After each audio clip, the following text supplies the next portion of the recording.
அதனுடைய அன்பு பார்த்தீங்கல்ல, யாருக்காவது கிடைக்குமா? ஸோ இதெல்லாம் மக்களுக்கு மேல வச்சுட்டு இருக்க அன்பு மட்டும்தான். நீ பேசணுமா? என்ன பேச போற? அதான் நான் அங்கிள் சொல்லிட்டேன் உன்னை பத்தி எல்லாமே. சரி சொல்லு. இது வந்து யார் நம்ப மாட்டாங்க. இப்ப நான் வந்து பாதிக்கப்பட்டவன். சரி சரி சொல்லு சொல்லு. நீங்க இப்படி எப்படி பாத்துட்டீங்களோ அந்த கடவுளுக்கும் எங்க அம்மாவுக்கு தான் தெரியும். இது நான் வந்து மக்கள் மாதிரி உங்களுக்கு நான் உண்மையா சொல்லுவேன். நான் கும்பல அனைத்து கடவுள் மேலானே என்னை பெற்ற அம்மா மேலானே சொல்லுவேன். இந்த பின்னாடி நிற்காதுல இவரு எங்க சார் மட்டும் இல்லை, எனக்கு அம்மா அப்பா எல்லாமே இவருதான். எங்க அப்பா பெரிய கோடீஸ்வரர் அப்படின்னு என்ன வந்து நான் இப்படி வாழ்ந்துட்டேன் அப்படின்னு எங்க அம்மா என்னையும் அனாதையை விட்டுட்டாரு. எங்க அம்மா என்னை விட்டு போனதுக்கப்புறம் இந்த உலகத்துல எப்படி வாழ போறோம் அப்படின்னு ரொம்ப தயக்கமா இருக்கு. இது நீ ஃபீல் பண்ண கூடாது, நான் பேசுனேன். இங்கெல்லாம் அழுதெல்லாம் இருக்கக்கூடாது, புரியுதா? இல்ல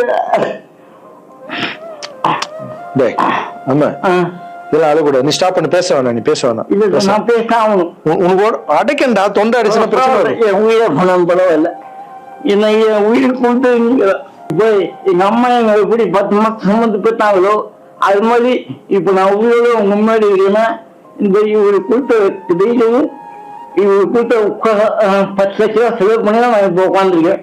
இன்னொரு தகுதிக்கு அவ்வளவு ஒரு ஹாஸ்பிட்டல் நான் போய் ஆப்ரேஷன் பண்ணது கனவுக்குள்ள நினைக்க முடியாது. ஒருத்தர் ஹாஸ்பிட்டல் போய் சேர்க்கும் போது அவங்க சொந்த பண்ணோம் எல்லாரும் வந்து பார்ப்பாங்க. ஆனா என்னையாவது வந்து பார்க்கறது ஆள் கிடையாது. ஆனா என் மாசு அந்த ஒரு கோழை கூட தெரியாம டெய்லி வந்து பார்ப்பாரு. போதும் உங்க பேர் ஆல்ரெடி கழுத்து வலியில இருக்க, ரொம்ப பேச எமோஷனலா உங்க கிட்ட போய் சொல்ற இந்த உலகத்துக்கு நான் நீங்க எப்படி சொல்லி நான் போனா கூட பரவாயில்ல. என்ன உங்க எல்லாரையும் தப்பா பேசுறாங்க, எனக்கு ரொம்ப கஷ்டமா இருக்கு. சரி அதெல்லாம் புரிஞ்சுப்பாங்க கண்ணா, அதெல்லாம் மக்கள் தப்பா பேசல, பேசுற மாதிரி பண்றாங்க. நான் சொந்த வீட்டை கூட 2 வீடா கொடுத்துட்டு ஒரு வாழை வீட்டுல போயிருந்தாரு. இந்த காலத்துல அப்படி யாருங்க செய்வா?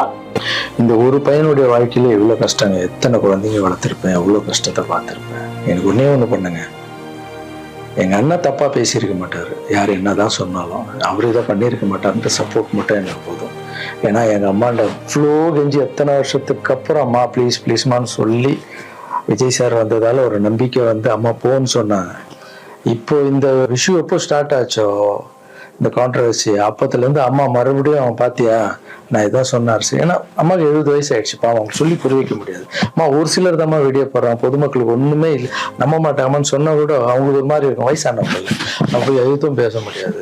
ஏன்னா நிறைய பேர் நான் பாக்குறேன், இன்னும் எல்லாத்துக்கும் அம்மா அம்மா அம்மா அம்மான்னு. அம்மா தானே சார் எனக்கு என்னோட ஃபர்ஸ்ட் ரசிகை, எங்க அம்மா ஃபர்ஸ்ட் குரு, ஃபர்ஸ்ட் டீச்சரு, அதுக்கப்புறம் என்னுடைய தெய்வம், என்னுடைய பெஸ்ட் ஃப்ரெண்டு, எல்லாமே என் வாழ்க்கையில தாய் தாங்க.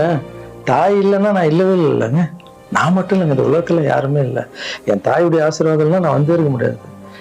நான் பேசினா தாயின்னு வரும், அது வரணும்னா தான் தப்பு. நீங்க என்ன எல்லாத்துக்கும் தாய் தாய் தாய், நான் அப்படிதான். அப்புறம் இன்னொரு வார்த்தை கூட கேட்குறீங்க, ஏன் வர்றதுன்னா வர வேண்டியதானே, ஏன் மக்கள்கிட்ட போய் கேட்கணும்? மக்கள் திருப்பி மகிழ்ச்சியும் திருப்பின்ட்டு இருக்குல்ல. மற்றவங்களாம் கேட்க மாட்டாங்க, வந்துடுவாங்க. நான் மற்றவங்க கேட்க மாட்டாங்க, நான் கேட்பேன். என் சொந்தத்தை எல்லாரையும் கேட்குறேன். அது மாதிரி மக்கள்கிட்ட ஒரு வார்த்தை கேட்டா என்ன தப்பு? ஏன்னா அவங்க தான் என்னை வாழ வச்சாங்க, அவங்க தான். ஒரு வேளை வந்து எல்லாரும் சொன்னா நீ அரசியலுக்கு வராத, ட்ரஸ்ட் விஷயமே போதுன்னு ஒரு வேளை அவங்க நினைச்சிருந்தா கேட்கறதுல என்ன தப்பு? அவங்களுக்கு மரியாதை கொடுக்கறதுல என்ன தப்பு? இனிமே நான் கேட்டுதான் பண்ணுவேன். 4 பேருக்கு சாப்பாடு போட்டா அரசியலுக்கு வந்துடலாமா? மாற்றுத்திறனாளிக்கு 2 பேருக்கு டான்ஸ் சொல்லி கொடுத்துட்டா அரசியலுக்கு வந்துடலாமா அப்படின்னு கேட்குறீங்க. நான் 4 பேருக்கு சாப்பாடுலாம் போடலாங்க. பார்த்தீங்கல்ல, ஒருத்தருடைய லைஃபையே வளர்த்து எடுக்கிறாங்க, ரொம்ப கஷ்டம்.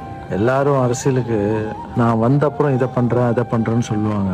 ஆனா நான் பண்ணிட்டு வரேன்னு சொல்றேன், இன்னும் வரேன்னு கூட சொல்லல. அதுக்குள்ள அப்படி பேசாதீங்க. 4 பேருக்கு சாப்பாடு போட்டு அரசியலுக்கு வந்துடுறேன். நான் என்னுடைய கஷ்டம் ரொம்ப பெரிய கஷ்டங்க, ரொம்ப வலி இருக்கு எனக்குள்ள. நான் நிஜமா உழைச்சிருக்கேன். இதெல்லாம் கேட்கும்போது மனசுக்கு ரொம்ப கஷ்டமா இருக்கு. முன்னாடி ஏதோ பேசிட்டீங்க, இந்த வீடியோ பார்த்தீங்களா, இப்போவாது என் கஷ்டம் புரிஞ்சிருக்கும். இனிமே அப்படி யாரும் தப்பா பேசாதீங்க.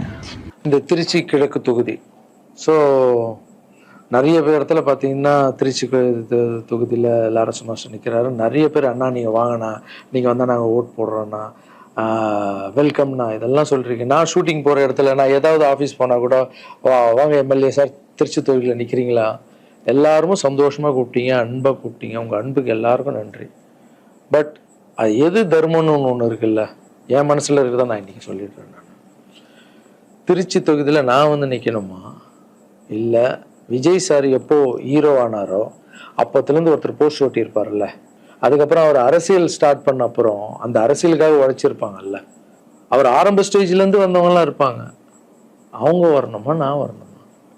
விஜய் சார் வீட்டில் இன்னும் எத்தனை பேர் திருச்சிக்காக வெயிட் பண்ணிட்டு இருக்காங்களோ நம்மளுக்கு என்ன தெரியும்?